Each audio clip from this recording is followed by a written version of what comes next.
야, 여러분 반갑습니다. 어반입니다. 아, 그거 안 했구나. 누구도 빠르게 낭만은 다르게 헤어지세요! 자, 반갑습니다. 어반입니다.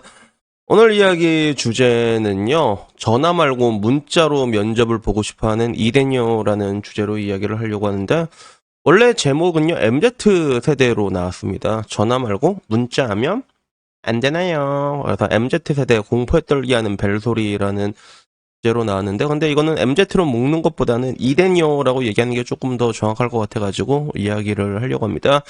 우선은 내 옛날에 한번 얘기한 적이 있는데, 여러분 콜포비아라고 들어보셨어요? 콜포비아가 뭐냐면 전화가 이렇게 띠리리링 오잖아. 그럼 그게 무섭대, 받는 게. 막 심장 박동수가 쿵닥쿵닥 뛰고 무슨 뭐 채권 출신 들어오는 것도 아닌데, 막 사채업자가 막 야 돈 내놔 이런 것도 아닌데 전화가 그렇게 두렵다고 하더라고. 그래서 이게 뭐 지금의 저같이 늙은 사람들보다는 상대적으로 젊은 사람들 위주로, 이유는 생각해보면 뭔가 비대면 방식이지, 문자나 카톡 이런 걸로 이제 의사소통하는 게 익숙하다 보니까 오히려 전화 같은 것들을 꺼려하게 되는 그런 것들이 강해지다 보니까 오히려 이제 전화를 오게 되면 그거를 두려워하게 되는, 이걸 콜포비아라고 얘기하거든. 근데 이런 사람들이 많아지면서도 오히려 이제 그 아르바이트 지원이나 면접 등 구직 관련 문의도 전화보다는 오히려 문자와 채팅을 활용한다는 이런 결과가 나온 거예요. 그래서 알바 천국에서 MZ 세대 1,496명을 대상으로 조사를 한 결과가 이렇게 나왔는데, 이게 동일한 조사를 저번에 했을 때보다는 콜포비아 증상을 겪고 있는 사람들이 조금 높아졌어. 더 높아졌어.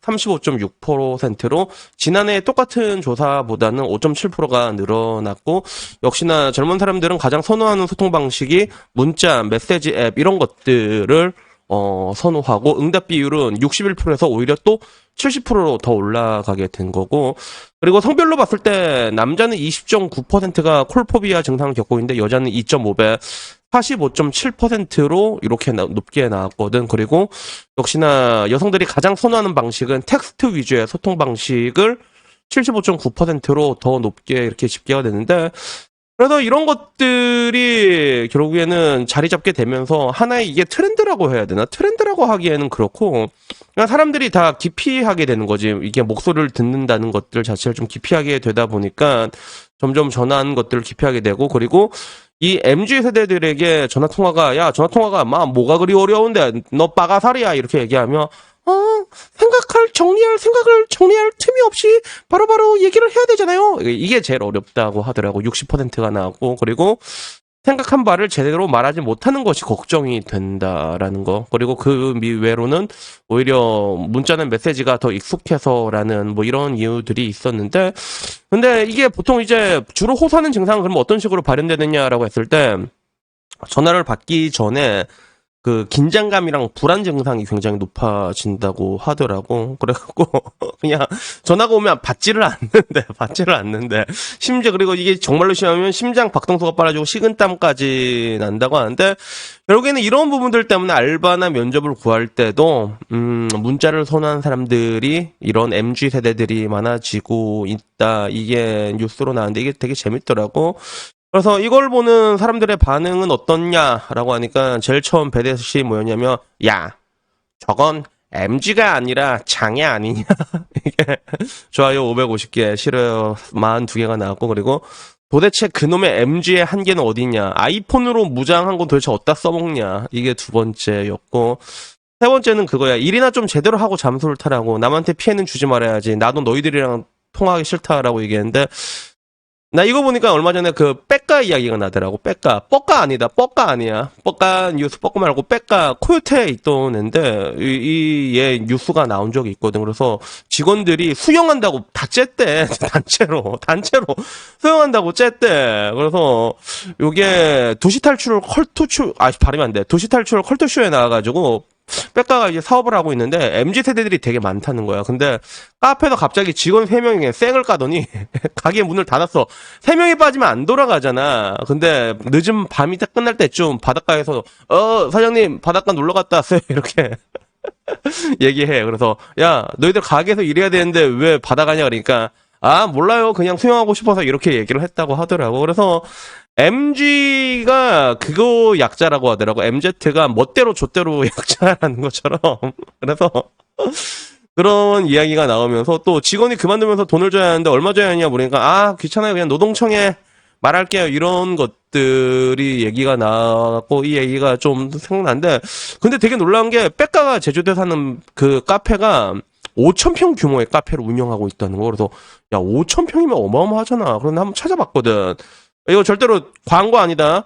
엄청 으리으리해. 노 바운더리라고 해가지고 제주도 성산 일출봉 가는 그쪽에서 좀 떨어져 있어. 외곽진 곳에 있는데 근데 얘 규모가 엄청 크더라고. 그래서 제주도가 가면 여러분 여자친구랑 여러분이 가게 되면 카페를 무조건 가야 돼. 왜냐하면 여자들은 카페를 준내 좋아하거든. 그래서 카페에서 사진도 찍어주고 그렇게 해야 된단 말이야. 그래서 요거 보고 있다가 뭐 나중에 내가 여자친구가 생겨가지고 뭐 제주도 또 갈 일이 있으면 뭐 그때 되면 또 여기에나 한번 들릴까 이렇게 생각을 하게 됐는데 어떤 뭐 이제 이런 일련의 일들이 이제 화제가 되면서 DC 내에서의 반응을 보니까 DC 반응도 재밌더라고. 야, 면접은 둘째치고 일은 도대체 어떻게 하라는 거냐 이런 이야기도 있었고 야, 보치도 벤다는데 한국 여자들은 왜 그러냐 하니까 이 보치는 뭐냐면 그 애니메이션이야. 보치더라기라고 해가지고 그 약간 좀 이렇게 찐따 같은 여자가 막 기타 치면서 그래서 일본 도쿄에 가면 시모키타자라고 거기가 성지가 돼 있거든. 이 보치라는 애니 때문에 그런 건데 야, 보치도 밴드를 하는데 너희들은 왜 그러냐 뭐 이런 이야기도 있고 그리고 전화가 무서우면 어떻게 일을 하냐라고 얘기하면서 이런 이야기가 있었어. 맨 밑에는 왜 자꾸 한국 여자가 일으키는 노이즈를 MZ로 퉁쳐서 묻어가려고 하냐 이런 이야기들이 있더라고. 그래서 자기는 실제로 뭐 전화도 못 받는 애 일하는 거 자기가 직접 봤다. 앞에서 전화벨이 울리는데 울 것 같은 표정으로 딴 직원들 어디 있노 이렇게 대신 좀 받아달라고 하는 걸 자기가 본 적이 있다. 실제로 그런가 봐. 그래서 뭐 이런 것들도 있고 결국에는 이런 것들을 보니까 사람들이 야 전화 한 통도 쩔쩔매는 비용신들이 뭐 일자리가 없다느니 워라벨이 어쩌고 웅행웅거리는 거냐라는 그리고 애초에 전화 면접이 있다는 거에 놀랬다라는 뭐 그런 것들도 있습니다. 그래서 내가 보기에도 확실히 그런 건 있는 것 같아. 이대남의 문제는 이대남이라고 콕 집어서 얘기를 하거든요. 실질적으로 그래. 근데 왜 이대녀의 문제는 MZ로 퉁쳐서 얘기를 하는 걸까 역겹다라는 게 있었는데 지금 와서 보면 언론이나 이런 데서 이대남이라는 사람들을 약간 프레임을 씌우고 있는 게 분명히 있다니까.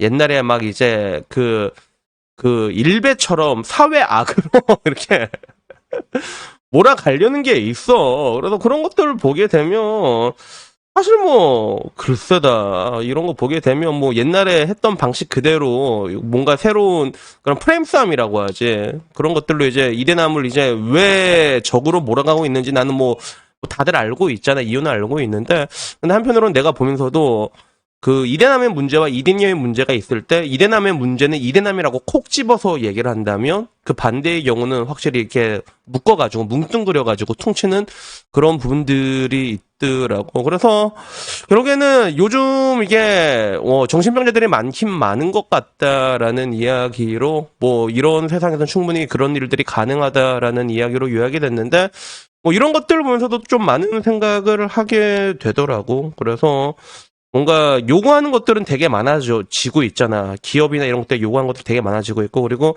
내가 느낀 것 중에 하나가 지금 요즘 세대들은 자기들이 굉장한 인재라고 생각하고 있는 느낌이 되게 강하더라고. 내가 되게 인재다. 그런 생각은 있어. 그런데 뭐라고 얘기를 해야 될까? 솔직히 말해가지고 여러분들이 진짜 인재면 여러분들의 가치를 여러분들이 증명을 했겠지. 맞잖아. 야, 페이커 손흥민 봐봐. 바로 가치를 증명해 버리잖아. 근데 좀 자신들을 굉장히 과신하는 경향이 되게 강하고 상대방을 좀 깔보는 경향도 강하긴 한데 근데 한편으로는 직장에서는 뭐 여러분들이 보는 게 여러분들의 뭐 지능이나 톡이나 이런 것보다는 가장 기본적인 마인드를 볼 수밖에 없거든. 기본적으로 어떤 집단이든 잘 융화가 되는 인간을 선별할 수밖에 없는데 근데 그런 융화력이라던가 사회생활에 있는 기본적인 부분에 있어서는 아마 지금 세대만큼 가장 최악인 세대가 없지 않을까라는 저는 뭐 그렇게 생각을 하고 있거든요. 그래서 이런 것들을 보면 좀 참 재밌더라고. 그래서 뭐라고 얘기할까? 서로 막 비웃고 있잖아. 그래서 지금 젊은 애들은 야 옛날 애들은 능력도 없으면서 저기 갔는데 야 우리는 능력이 있는데 라고 얘기하지만 정작 위 사람들은 야 저런 패급 새끼들 약간 이런 게 이런 것들이 조금 재밌긴 하고, 그리고 한편으로는 방금 말한 것처럼 이대남과 이대녀의 이야기를 봤을 때 서로가 구별돼야 될 이야기가 있긴 하지만, 근데 그걸 보통 내가 보더라도 이대남이 굉장히 많이 언론의 공격을 받고 있는 그런 부분들도 분명히 있는 것 같아가지고 오늘은 이런 얘기를 한번 해봤습니다. 그래서 여튼간에 뭐 오늘 이야기는요 여기까지고요. 뭐 이대로 가다가 보면 그 옛날에 그런 거 본 적 있어. 막 엄마가 옆에 같이 하도 막 면접 봐주고 그런다던데. 그러니까 애들을 이렇게 병신같이 키우니까 애들이 이렇게 된 거 아니야? 그러니까 저는 뭐 늘상 말하지만 지금 애들 상태 안 좋아. 근데 지금 애들이 상태가 안 좋게 된 이면에는 무엇이 누가 걔네들을 그렇게 만들었을까에 대해서도 우리가 한 번은 더 생각을 해봐야 되지 않나 뭐 그런 생각이 들었습니다. 여튼 뭐 오늘 이야기는 여기까지고요. 다음에 조금 더 재밌는 이야기로 찾아뵙도록 하겠습니다. 이상입니다. 감사합니다. 야옹.